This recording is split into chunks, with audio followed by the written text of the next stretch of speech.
देखिए, ये बहुत एक पुरानी और लंबी डिमांड थी, क्योंकि बाकरगढ़ गांव जो दिल्ली का बॉर्डर है,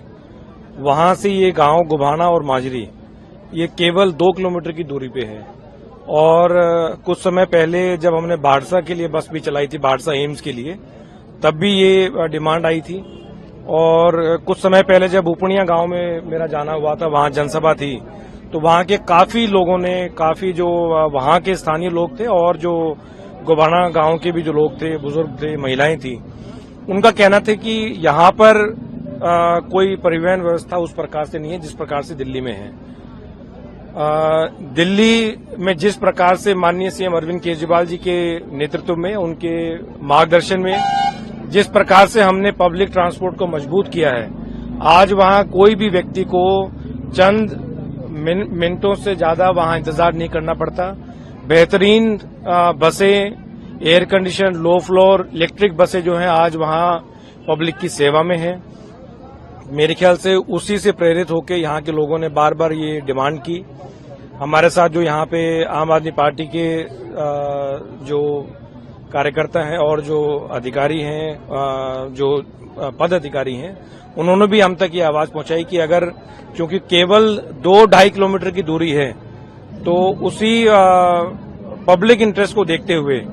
और लोगों की आवाज को देखते हुए, जो लोगों की डिमांड थी उसको देखते हुए, हमने जो बाकरगढ़ गांव पे 848 रूट नंबर बस जो टर्मिनेट हुआ करती थी, उसको हमने मात्र 2 किलोमीटर आगे बढ़ाया, ताकि गुभाना माजरी गांव के साथ साथ जो आसपास के जितने भी 15-20 गांव हैं उनको फायदा होगा। गुभाना माजरी व आसपास के जितने भी गांव हैं जो झज्जर जिला में आते हैं, मेरी तरफ से, दिल्ली सरकार की तरफ से, माननीय सीएम अरविंद केजरीवाल जी की तरफ से उनको बहुत बहुत बधाई कि उनको बेहतरीन इलेक्ट्रिक बसों में सफर करने का मौका मिलेगा। रात को धूप में, बारिश में जो हमारी माताएं बहनों को 2-2.5 किलोमीटर बाकरगढ़ गांव से चलने पे मजबूर थीं, वो अब बिल्कुल आराम से, और स्पेशली महिलाएं, माताएं, बहनें जो हैं, वो बिना किसी किराए के, बिना किसी टिकट के पैसा दिए वो ये सफर जो है बहुत अच्छे तरीके से कर पाएंगी। तो मेरी तरफ से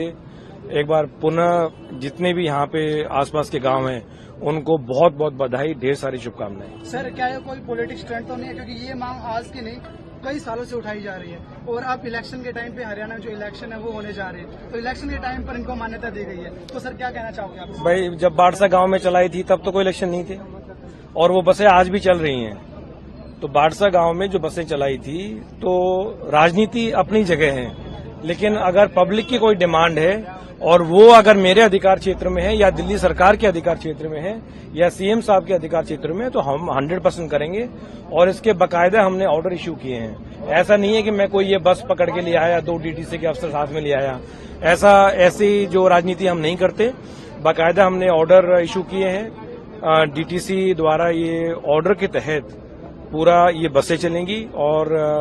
मेरी एक बार फिर दोबारा बहुत बहुत शुभकामनाएं। राजनीति